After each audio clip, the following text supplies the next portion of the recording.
La situation du Mont d'Or, on en parle ce soir avec son maire. Bonsoir Eddy Lecourrieu. Bonsoir. Et merci d'avoir accepté notre invitation. Il y a beaucoup de choses à évoquer avec vous. La principale qui vient à l'esprit, c'est cette traversée de Saint-Louis. Ça symbolise les difficultés persistantes. L'axe n'est ouvert qu'en journée. Il reste soumis à beaucoup d'aléas sur le terrain. Comment expliquer que la situation reste délicate sur place alors qu'elle s'est calmée presque partout ailleurs, hein? Écoutez, moi, je ne me l'explique pas. Justement, après un certain nombre de missions qui sont arrivées de Paris, où on parle d'argent, où on parle d'un certain nombre de choses qui ont été faites pour les régimes sociaux, qui ont été faites pour les caisses, qui ont été faites pour aider les entreprises. Enfin, et je remercie l'État à ce sujet. Je crois que tout le monde n'a pas pris conscience que le Mont d'Or vivait reclus sur sa partie sud. L'action de l'État est insuffisante ? Je pense que oui. Alors aujourd'hui, il y a des choses qui ont été faites. Mais la preuve, c'est que nous sommes les seuls à ne pas traverser la nuit, ne pas avoir cette liberté de circulation. Et c'est très dommageable, puisque vous aviez parlé de problèmes de santé publique, de problèmes de soins. Cette semaine encore, il a fallu évasaner deux mamans qui devaient accoucher dans des conditions difficiles. L'ambulance de la ville du Mont d'Or a été frappée par un projectile, malgré qu'elle était accompagnée de deux centaures.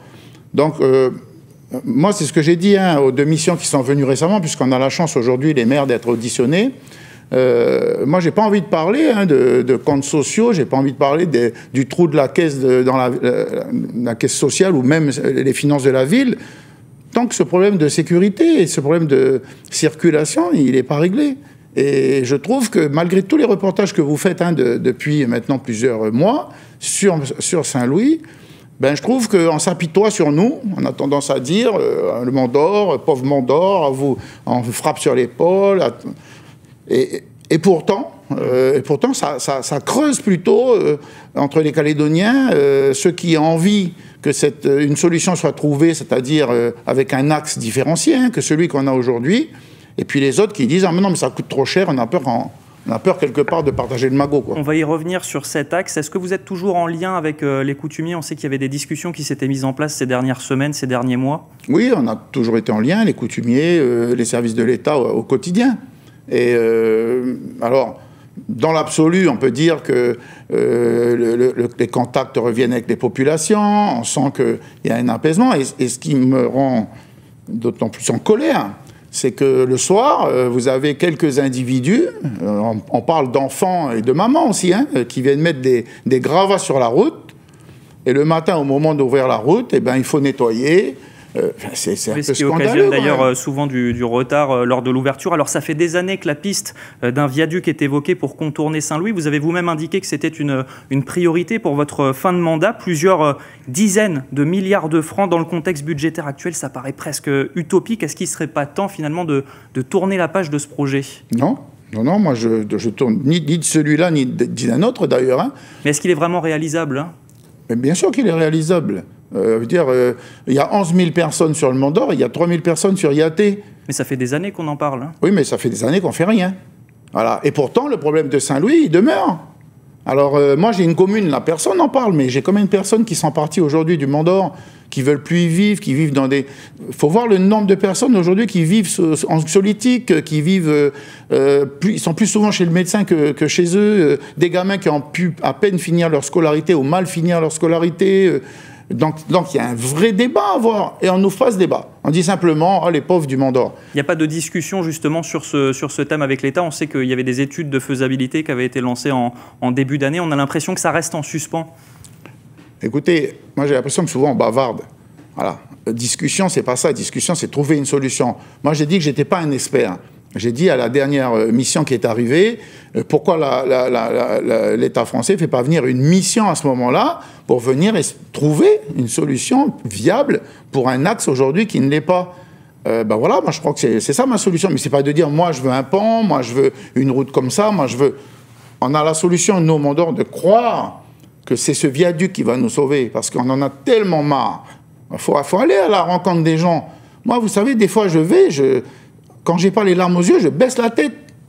Qu'est-ce que vous voulez dire en tant que maire? J'ai honte. Voilà. J'ai honte d'aller à la rencontre des gens, j'y vais.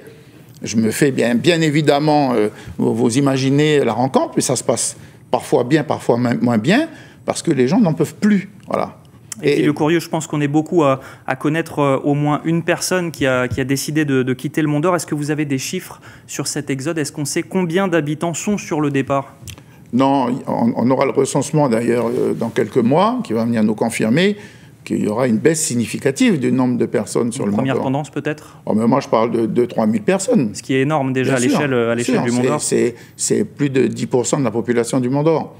Et puis j'allais dire, c'est pas tant que les gens partent, mais c'est quoi notre avenir? C'est quoi? C'est une ville qui va mourir doucement, mais qui aujourd'hui peut se dire « Ah, je suis content, ma ville est en train de mourir ». Voilà, elle est en train de mourir. On a investi énormément sur le sud, on a mis de l'argent sur une zone économique, on a des projets encore qui sont là. Mais pourquoi faire si demain on ne peut pas les réaliser? Vous avez bien vu déjà, les gens partent de Calédonie en temps normal.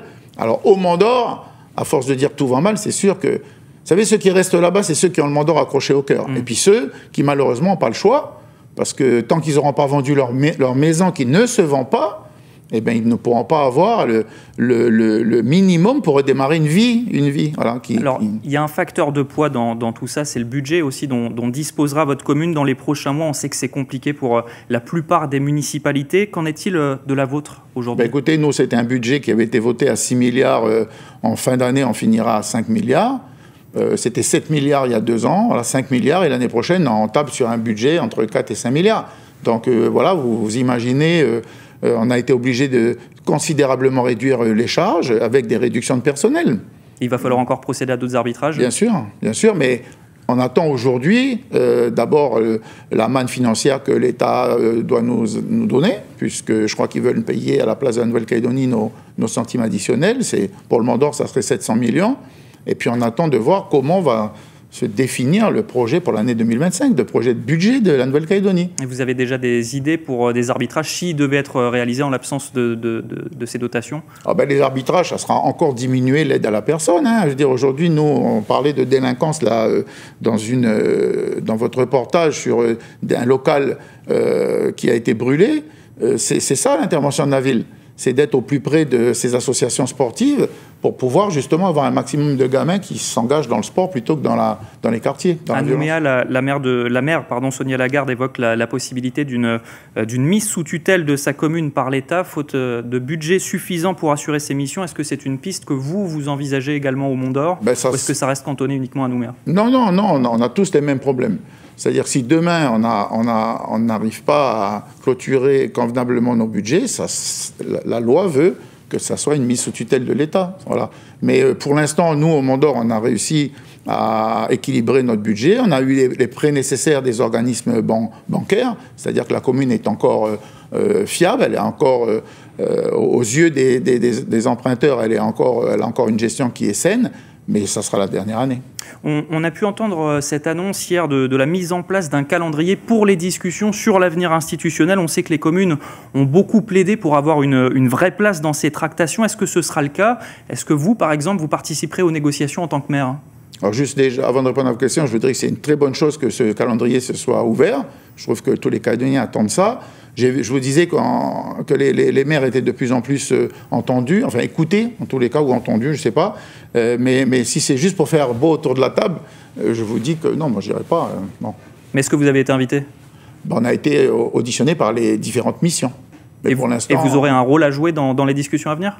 Je crois que le président de l'AFM, Pascal Vittori, espère qu'on soit invité et puis qu'on puisse y aller. Nous, en tous les cas, en interne, comme la MNC, on a commencé à travailler sur des propositions qu'on pourra, le moment venu, qu'on pourra donner dans les discussions. Dans des échéances qui seront donc entre le 15 décembre et le 15 janvier.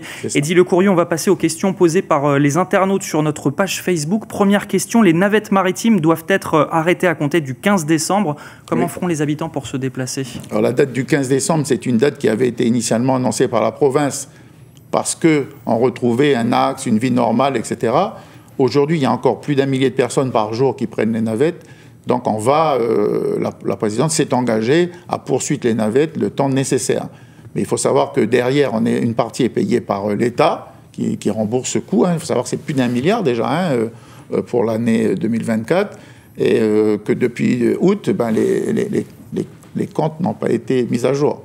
Deuxième question, suite aux violences survenues au Mont d'Or, avez-vous déposé des plaintes nominatives et si oui, contre qui? Non, ça a été à chaque fois contre les plaintes qui ont été faites. Ce sont les biens qui ont été dégradés de la commune. Je rappelle qu'on a à peu près 150 millions de dégâts. Donc les plaintes ont été déposées, mais pas d'autres plaintes. Et on va terminer avec cette troisième question. Est-ce que la métropole vous fournit assez de moyens pour lutter contre les incendies? On parlait justement tout à l'heure du club d'athlétisme à Boulary. Alors oui, bien sûr. D'ailleurs, le club d'athlétisme était situé à 50 mètres des pompiers qui venaient d'arriver cette nuit. Donc ça a été leur premier exercice grandeur nature sur le territoire. Oui, on a une vingtaine de pompiers de la sécurité civile qui sont à domicile. On les loge. On a une convention avec la Nouvelle-Calédonie et ils font un travail extraordinaire. C'est suffisant sur le terrain? Alors ils sont sur la partie nord et sur la partie sud, nous avons nos pompiers qui font aussi un travail parce qu'en même temps, nous avons les feux de forêt qui ont démarré et je crois que pas trop d'accidents de la route et je remercie les automobilistes de leur prudence. Mais vous savez, il y a aujourd'hui beaucoup de personnes qui ont des problèmes cardio-respiratoires, les femmes enceintes, etc. Et aujourd'hui, ce sont les pompiers qui s'en occupent. Et ce sera le mot de la fin. Merci beaucoup, Eddy Lecourrieu, d'être venu ce soir sur ce plateau. Merci à vous.